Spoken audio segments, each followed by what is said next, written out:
Tudo bem? Vamos dar sequência agora ao nosso tema extinção da relação de emprego.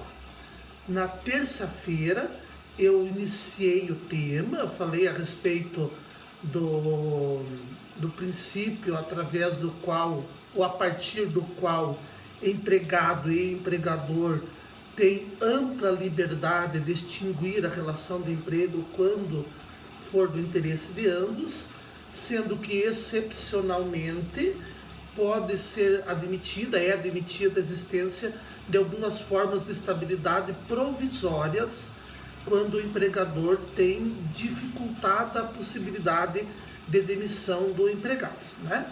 Mas isto é só em termos de liberdade, de estabilidade provisória, até porque o princípio contido no inciso 1º do artigo 7º de proteção contra despedida arbitrária ou sem justa causa depende de uma lei complementar que deverá prever indenização compensatória.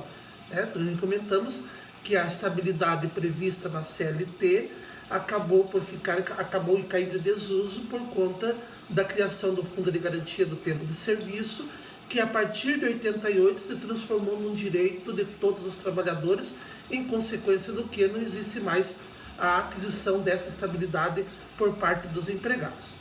E a estabilidade do servidor público não se enquadra exatamente no tema da nossa disciplina, porque a estabilidade do servidor público não é um direito trabalhista, é um direito constitucional dos servidores, independentemente de ter esse servidor um vínculo trabalhista ou regido pela CLT ou um vínculo estatutário regido por uma lei própria de cada município ou de cada estado.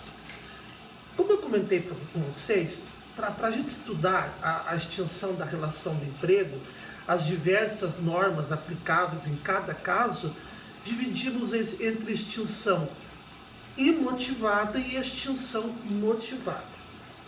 Quando a gente fala imotivada, significa o seguinte: não que não exista motivo, é lógico, mas o motivo da imotivada seria, parece até um paradoxo falar isso, mas é a vontade pura e simples das partes.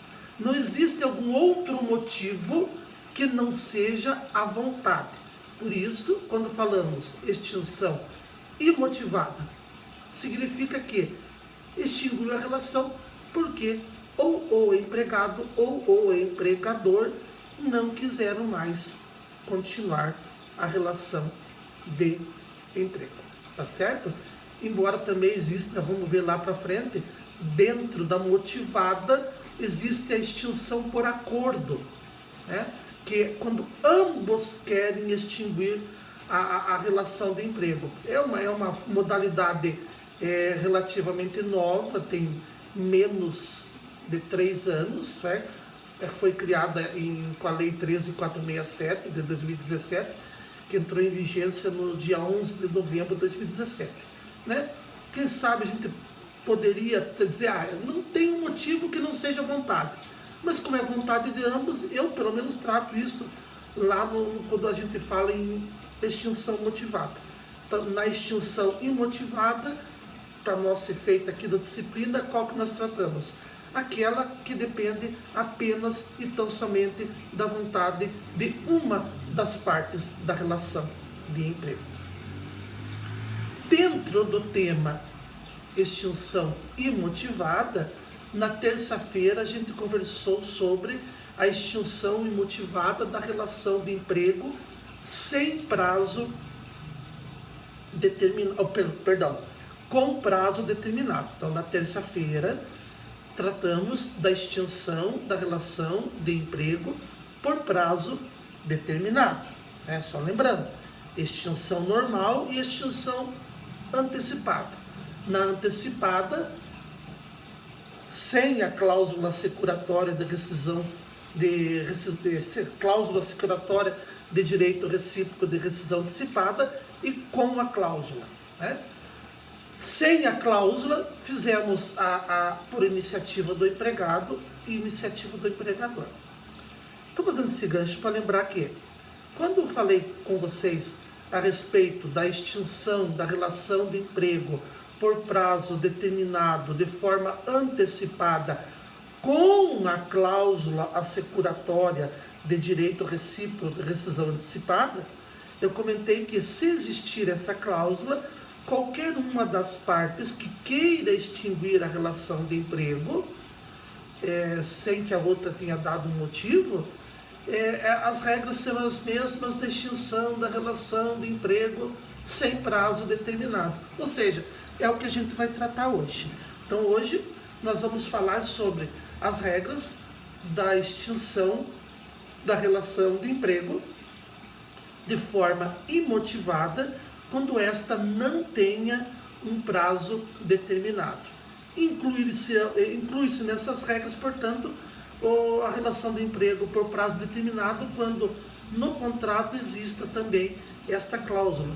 Como eu falei com vocês, para efeitos de aplicação das regras, é como se o contrato por prazo determinado, como se ele se transformasse, vamos assim dizer, por prazo indeterminado, para fins de aplicação das principais regras da extinção da relação de emprego. Não vai ser um vídeo muito longo hoje. Eu optei por dividir em cada aula um tema específico para que a gente possa afirmar melhor os conteúdos, tá certo? Então, extinção da relação de emprego imotivada da relação ou do contrato sem prazo determinado. Também aqui vamos dividir entre iniciativa do empregador e iniciativa do empregado. Diversas são as normas, caso a iniciativa seja do empregador, caso a iniciativa seja do empregado. Em primeiro lugar, então, extinção da relação de emprego sem prazo determinado, quando a iniciativa seja do empregador. Aqui, primeiro ponto, aviso prévio. O aviso prévio é um instituto utilizado apenas na extinção da relação de emprego, sem motivo, quando não exista prazo determinado. Não há que se falar, portanto, e aqui eu já adianto isso, em aviso prévio no contrato por prazo determinado, a não ser que tenha a cláusula assecuratória de rescisão antecipada. E não há que se falar em aviso prévio, como regra, nas extinções motivadas, tá certo?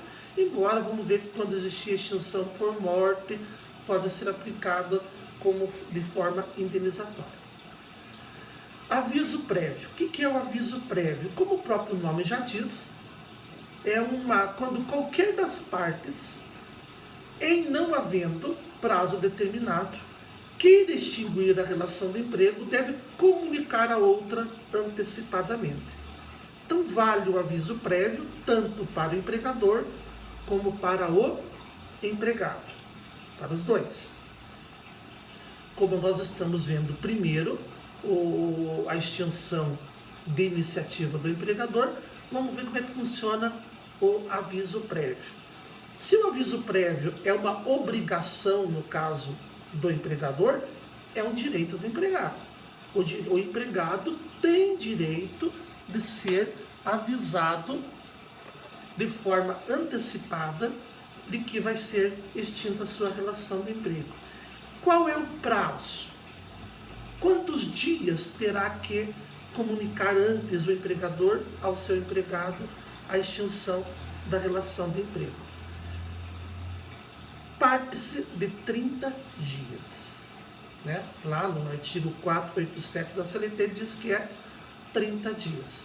Porém, a Constituição Federal, no seu artigo 7º, já colocava que era um direito do empregado, portanto, uma obrigação apenas do empregador, o aviso prévio proporcional ao tempo de serviço.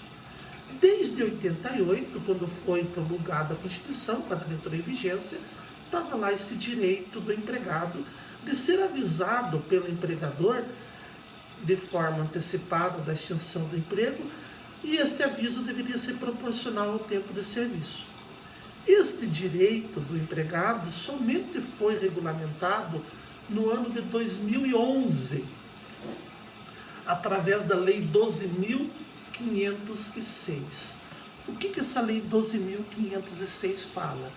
Que o aviso prévio concedido pelo empregador ao empregado e não vice-versa, né? É um direito, este aviso proporcional é um direito apenas do empregado. O empregador tem direito sim ao aviso prévio, mas não ao aviso prévio proporcional, né? Esse aviso prévio proporcional ao tempo de serviço parte de 30 dias até 1 ano de trabalho. Aumenta-se 3 dias a cada ano, né? Então existe uma norma técnica, a norma técnica 184, do dia 7 de maio de 2012, né, pelo organismo ligado ao Ministério do Trabalho, dizendo que a partir da superação do primeiro ano completado de trabalho na mesma empresa, já haverá o cômputo de 3 dias aviso prévio proporcional. Então, completei 1 ano no dia, hoje é dia 21 de maio, completei 1 ano. Se eu for demitido amanhã, eu já terei direito a 33 dias de aviso, né? Completei 2 anos, a partir do dia seguinte eu terei direito a 36 dias de aviso. E assim sucessivamente até o máximo de 90 dias. Então, o aviso prévio devido pelo empregador ao empregado parte de 30 dias até 90 dias. 3 dias a mais por ano trabalhado. Esse aviso prévio é interessante falar que ele pode ser indenizado.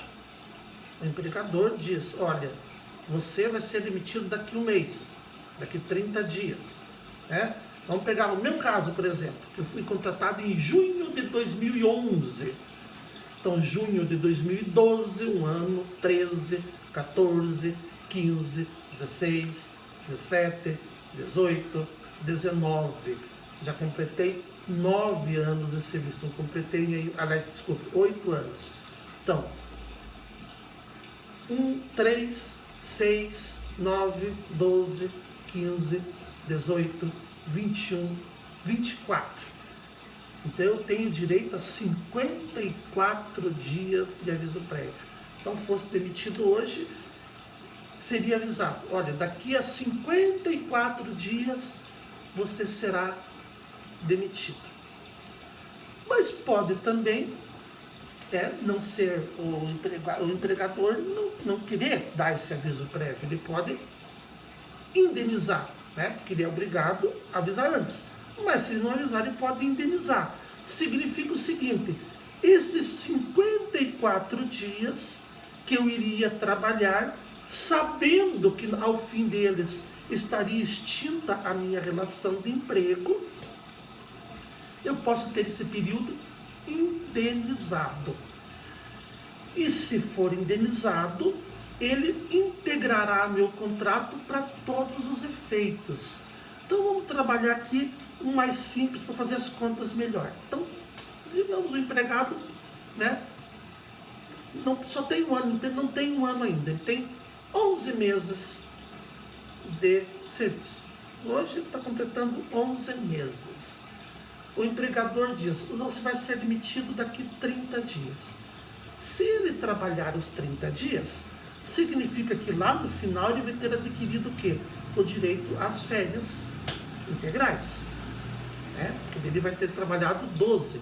Hoje ele tem direito a férias proporcionais da extinção do contrato. Eu já trabalhei com vocês o tema férias. Como ele vai trabalhar mais 1 mês, ele vai adquirir mais 1 mês de férias. Um período inteiro de férias.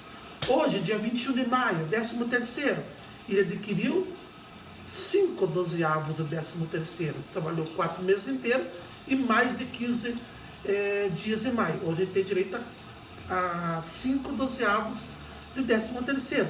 Como ele vai trabalhar mais 30 dias, ele vai ter direito a quê? A 6 do 13º. Mas e se for indenizado? Ele vai parar de trabalhar hoje. Assim como ele vai receber os 30 dias relativos ao tempo que ele deixou de trabalhar do aviso, também vai ser projetado o aviso prévio para efeito de pagamento das férias, proporcionais ou indenizadas, e do 13º também, né? Vai contar para tudo, esse período para frente, como se ele trabalhasse mais os 30 dias. Nós vamos ver depois a estabilidade, por exemplo, da gestante. Digamos que, né, e já vou até adiantar um pouco, para vocês entenderem o que significa esta projeção do aviso prévio. Assim como a gestante, nós já sabemos, vamos trabalhar depois disso, que ela tem estabilidade desde a confirmação da gravidez até 5 meses após o parto. Se ela engravida durante o aviso prévio, ela vai ter essa estabilidade também.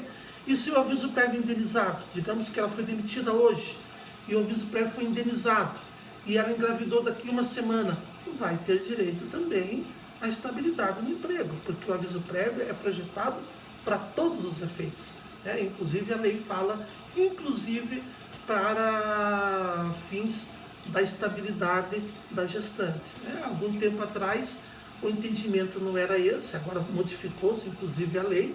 O entendimento é que, como não se considerava uma demissão arbitrária, não haveria que se falar em estabilidade. E tinha bastante sentido, porque a estabilidade da gestante, ela está lá no artigo 10 do ato das disposições transitórias, que enquanto não for regulamentado o inciso 1º, que eu falei para vocês, de proteção contra despedida arbitrária, existe a estabilidade da gestante, dentre outras coisas. Então não teria sentido falar que seria arbitrária a demissão da gestante demitida no aviso prévio. Mas a lei foi modificada e até para esse efeito é projetado o aviso prévio. É interessante que eu tenho visto que no aviso prévio proporcional, muitos empregadores, vamos dizer no meu caso, assim, 54 dias. Tem empregador que manda cumprir os 30 e indeniza os outros 24. Também pode, né? Não vejo problema nenhum de cumprir os 54, indenizar os 54, ou cumprir 30 e indenizar 24. É o que tem acontecido, né? Eu já vi que existe bastante, já vi até sindicatos entenderem que não pode indenizar os 54, não pode cumprir 30, tem que cumprir 30 e indenizar os 24. Mas pode ser avisado antes, pode ser tudo indenizado, ou então tem sido aceito cumprir uma parte e indenizar outra. Mas sempre lembrando a vocês, é projetado esse aviso prévio, tá certo? Também o aviso prévio é um direito do empregado. Se ele é uma obrigação do empregador, é um direito do empregado. Nada impede que o empregador chegue e avise: olha, você daqui 54 dias está sendo demitido, será extinta a relação do emprego. O empregado fala: não quero, quero parar de trabalhar hoje. É um direito do empregado ser avisado. Ele pode abrir mão, né? Ao invés de ele trabalhar durante esse período em que ele sabe que vai ser extinta a relação do emprego, ele diz: eu quero parar de trabalhar antes, arranjei outro emprego. Só que nesse caso, obviamente, que não vai ter a projeção do aviso. Vamos pensar qual que é a lógica aqui. Como é um direito do empregado, em consequência disso, uma obrigação do empregador, se o empregador não avisa, causa um prejuízo. Por isso tem que indenizar o prejuízo. E por isso tem que projetar o tempo. Agora, se o empregado, né, por sua vontade, diz: eu não quero trabalhar durante esse período em que estou pré-avisado, o empregador não vai ter que indenizar esse período que falta. E este tempo que falta também não vai ter projeção. Tá certo? Só vai ter a projeção se o empregador quiser que o empregado não trabalhe. Agora, se o empregador fala: você vai trabalhar durante esse tempo, e o empregado não quer, daí não vai ter a projeção. Esse é um detalhe interessante também, né? Quando é extinta, então, a relação do emprego, o que o empregador tem que pagar? Aquilo que sempre nós tem: o saldo dos dias trabalhados, né? Hoje é dia 21, digamos que hoje está vencendo o aviso, vai receber 21 dias de salário de maio. Ou se vai ser indenizado, vai receber de qualquer jeito esses 21 de maio, mais o valor para frente. Vai receber férias indenizadas ou proporcionais, já trabalhamos com férias. Se tiver 2 férias vencidas, essas férias poderão ser pagas em dobro também. Nós quando falamos lá em férias, se for concedida fora do período concessivo em dobro, vai ser indenizada. O 13º também, proporcional aos dias trabalhados. Isso independente, né, de ser contrato por prazo determinado ou indeterminado, sempre que não tiver motivo, o empregado vai receber o saldo dos dias trabalhados, as férias cujo direito ele já adquiriu, ou aquelas férias de forma proporcional, e os duodécimos já adquiridos do 13º salário. Sempre que não tiver motivo, ele vai receber isso. Vai também, no caso da extinção por iniciativa do empregador, ser liberado o fundo de garantia do tempo de serviço. Então, o empregador, né, através de uma chave de conexão, libera para o empregado receber o fundo de garantia do tempo de serviço que está depositado. Aqui existe uma modificação na lei, a não ser que o empregado tenha optado, e isso nós vamos discutir lá no fundo de garantia, do tal do saque aniversário do fundo de garantia, né? Porque daí não vai ser liberado porque ele optou por receber no seu aniversário, mas isso é uma exceção que vamos tratar quando tratar do fundo de garantia. A regra é que é liberado o fundo de garantia do tempo de serviço que esteja depositado por aquele empregador ao empregado, não os outros fundos de garantia de outros empregadores. Neste valor do fundo de garantia, o empregador também vai ter que depositar uma multa, tipo de uma indenização correspondente a 40% do valor do fundo de garantia que foi depositado para este empregado devidamente corrigido. Veja, eu não estou falando que o empregador vai pagar 40% do saldo do fundo de garantia. Vai pagar 40% do que ele depositou de fundo de garantia. Por quê? Porque o empregado pode ter sacado parte do fundo de garantia. Ou disso que eu falei do saque aniversário, ou daquele saque de R$500 por conta que teve, que cada trabalhador podia sacar R$500. Agora mesmo nós temos uma medida provisória, que é o saque emergencial, que todo trabalhador tem direito a sacar R$1.045. O trabalhador também pode ter sacado o fundo de garantia para aquisição da casa própria, para amortização da dívida da casa própria, pode ter sacado o fundo de garantia para tratamento de alguma doença grave, enfim. A Lei 8.036 de 1990, ela trata lá no artigo 20, ela diz uma série de motivos onde o trabalhador pode sacar o fundo de garantia. Por isso que se vocês pegarem o extrato do fundo de garantia, vocês vão ver lá no extrato que a Caixa fornece, vai ter 2 saldos. Saldo da conta e saldo para fins rescisórios. Se você nunca sacou nada daquele fundo de garantia, vai ser igual os 2 valores. O saldo da conta vai ser igual ao saldo para fins rescisórios. Se você sacou por um motivo ou outro, vai ter 2 valores distintos. O saldo da conta, que é aquilo que sobrou depois daquilo que você sacou, e o saldo para fins rescisórios. O saldo para fins rescisórios é o saldo que teria na conta com todos os depósitos que o teu empregador fez, corrigidos e acrescidos de juros, caso não tivesse sido sacado nenhum valor. Pois bem, o 40% que o empregador terá de pagar é sobre este saldo para fins rescisórios. Tá certo? Este valor é depositado nesta conta e será liberado para o empregado quando ele tiver a relação de emprego extinta sem motivo no contrato por prazo indeterminado por iniciativa do empregador. Ou, lembro para vocês, quando for um contrato por prazo determinado, que o empregador queira extinguir antes e tenha aquela cláusula assecuratória de direito recíproco de rescisão antecipada. Também o empregador vai liberar a chave para o empregado receber o seguro-desemprego. Seguro-desemprego a gente pode tratar num outro momento, né? Mas não basta ser demitido por justa causa para ter direito ao seguro-desemprego. O empregado não pode ter outra fonte de renda, ele deve ter cumprido uma carência, ter trabalhado um número determinado de meses nos últimos 18, no último ano, né? Enfim, são as regras do seguro-desemprego.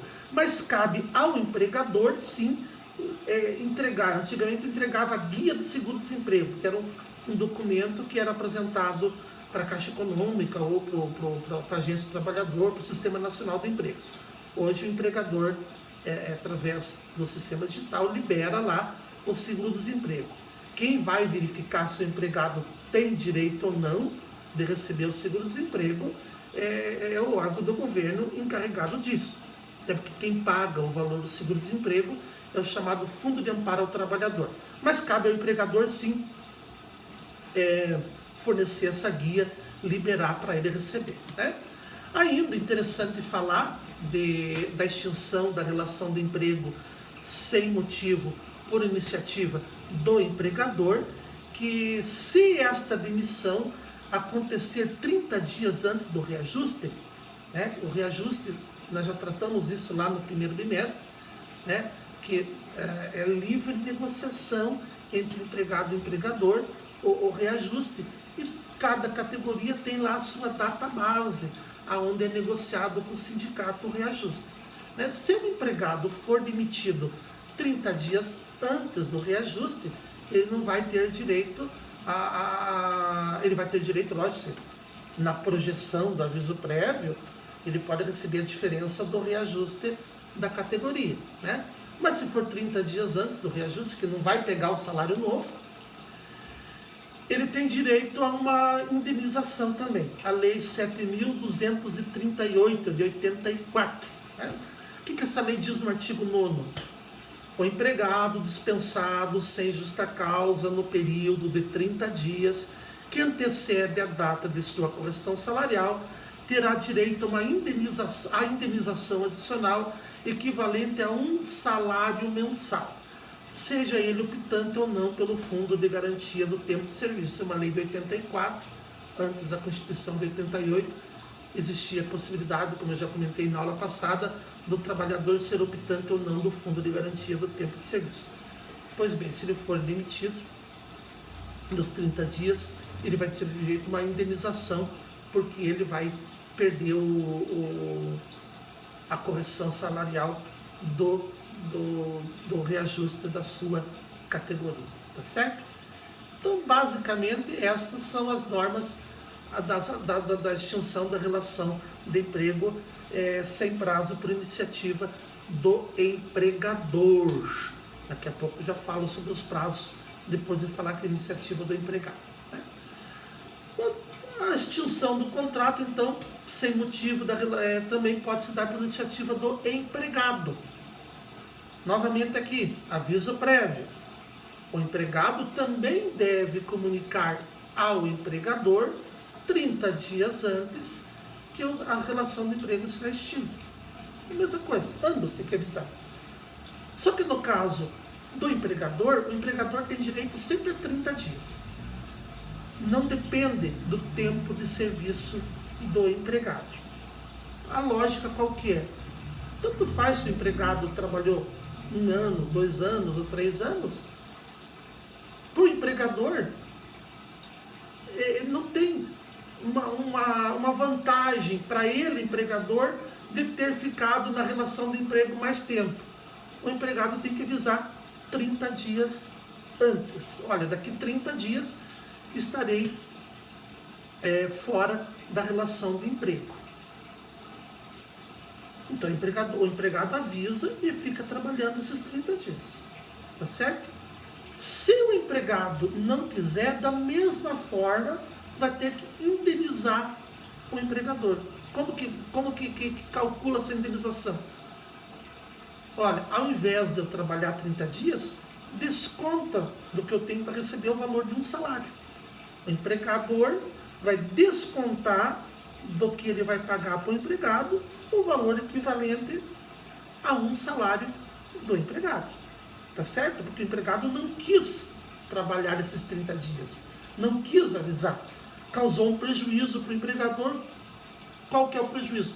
O empregador ficou na mão, vai ter que arranjar a outra pessoa para trabalhar no lugar dele, né? Só que esse prejuízo do empregador, a lei determina que será pago no valor de um salário do empregado. Diferente do caso do contrato por prazo determinado, né? Que no contrato por prazo determinado, quando o empregado resolve extinguir antes, ele deve indenizar o empregador dos prejuízos que o empregador tenha tido com esta iniciativa do empregado. Se o empregador não teve prejuízo nenhum, não vai receber nenhuma indenização. E se ele teve um prejuízo, vai receber uma indenização, só lembrando para vocês, limitada esta indenização ao valor que ele, empregador, pagaria.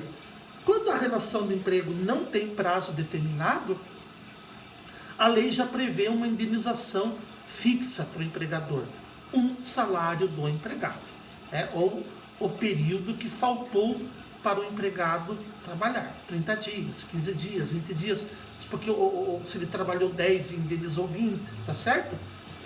Mas é indenizado nesse valor. Claro, né, logicamente, que se o empregado,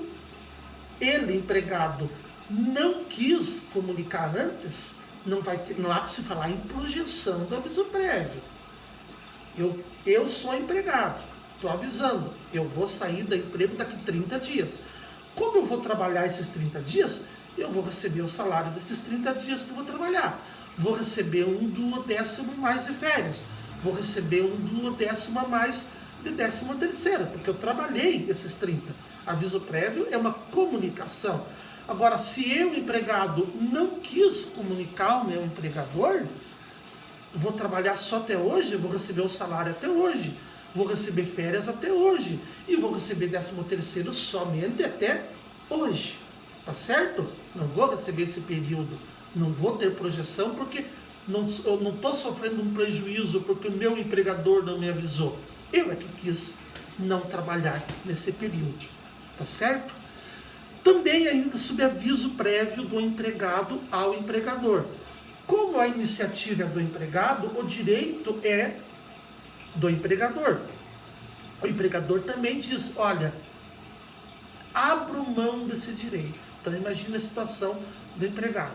Vou trabalhar até o dia 20 de junho. Hoje é dia 21, 30 dias. Até o dia 20 de junho eu irei trabalhar. Por que eu estou fazendo isso? Até o dia 20 de junho vou ter um mês a mais de salário, vou ter um mês a mais de férias, um mês a mais de 13º. Chego lá e aviso o meu empregador, olha, daqui a um mês eu estarei saindo da relação de emprego. Assim como o empregado pode dizer, muito obrigado, mas eu não quero trabalhar durante o aviso, o empregador também pode falar para o empregado, muito obrigado por ter avisado, mas eu abro mão deste direito, né? Vamos parar de trabalhar hoje mesmo, né? Nesse caso, eu vou receber só os 21 dias de maio, vou receber apenas 5/12 do 13º e as férias indenizadas ou proporcionais às quais eu tenha direito até o dia de hoje. É isto, né, que os tribunais têm entendido, pelo que eu tenho estudado, e é uma questão muito lógica, né? Pois se o aviso prévio é um direito do empregador, o empregador pode dizer, não, eu não quero que você trabalhe durante este período, tá certo? Você pode simplesmente parar hoje. O empregado vai receber até hoje, tá certo? O que o empregado vai receber na extinção da relação de emprego? Aquilo sempre, dias trabalhados, até o último dia de trabalho dele, 13º, proporcional ou integral, os 2/10 do 13º, cujo direito ele já tinha adquirido, e férias, né? Férias indenizadas ou proporcionais, que ele já tenha adquirido o direito, certo? Esse é o padrãozinho. Não vai ser liberado o fundo de garantia do tempo de serviço, né? Porque ele que está pedindo, o fundo de garantia serviria para, já foi criado como substituição da indenização, né?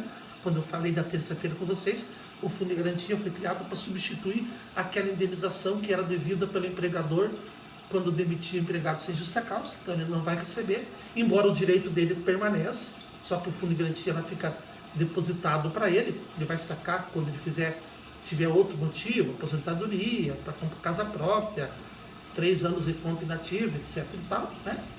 Não vai ter direito ao seguro-desemprego, porque ele que pediu o seguro-desemprego, ele tem essa natureza previdenciária, então não foi surpreendido pelo desemprego, portanto não vai ter direito ao seguro-desemprego também, tá certo?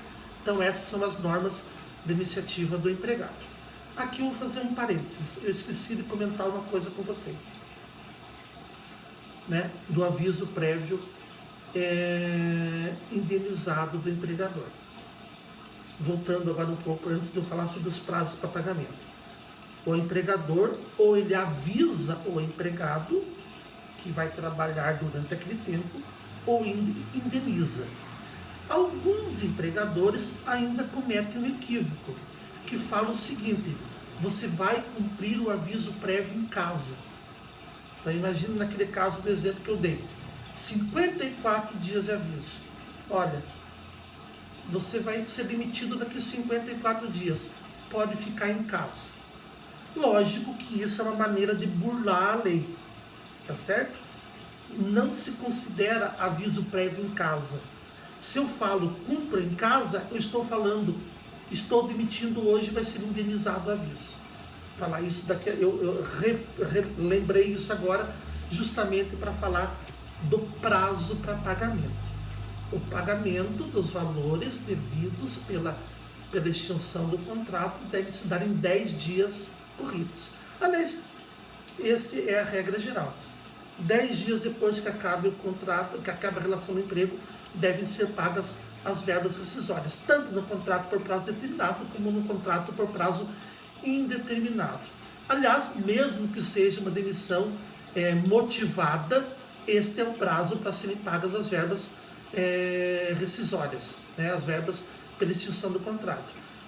Como eu falei para vocês, terça-feira, se o empregador não cumprir esse prazo, ele deve pagar ao empregado uma indenização correspondente a um salário do empregado. Então, a gente acabou o contrato hoje, tenho 10 dias para pagar.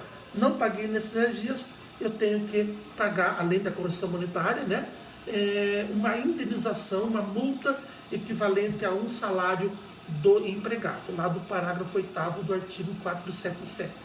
Por isso que eu falei agora do aviso prévio, né? Alguns empregadores, imagina a cabeça do empregador, mas é equivocado isso. Se eu indenizar os 54 dias, eu vou ter que pagar os 54 dias, vou jogar a projeção de 54 dias para férias de terceiro e vou ter que pagar tudo em 10 dias.